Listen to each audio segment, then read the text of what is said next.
अगर आप मोटापे और जोड़ों के दर्द का चंद दिनों में इलाज करना चाहते हैं तो अदरक का पानी वो मुफीद नुस्खा है जो आपको हर सूरत आजमाना चाहिए, क्योंकि इन मसाइल के हल के लिए शायद ही इससे बेहतर कोई और चीज़ हो।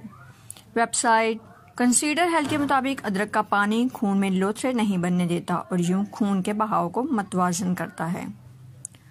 अदरक का पानी कोलेस्ट्रॉल के लेवल में कमी करता है और जोड़ों के दर्द, सोजिश और सूजन से निजात दिलाता है। ये नुस्खा एक ताकतवर एंटीऑक्सीडेंट भी है जो आपके जिस्म की सफाई करता है और कई तरह की बीमारियों हत्ता कि कैंसर जैसी बीमारी के खिलाफ भी मदाफत पैदा करता है। इसी तरह यह हाजमे को दुरुस्त करता है और खुराक के अज्जा को हमारे जिस्म में जज्ब होने में मदद देता है। अदरक का शरबत तैयार करने के लिए पहले 1.5 लीटर पानी को उबाल लें और जब ये उबलना शुरू हो जाए तो इसमें अदरक के छोटे छोटे टुकड़े काट कर डालें।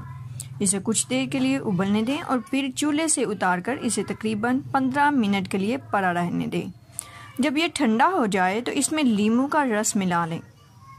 बेहतरीन नताइज के लिए दिन में 2 मरतबा ये मशरूब पिएं। इसका इस्तेमाल सुबह के वक्त नाश्ते से पहले और रात के खाने से पहले करें।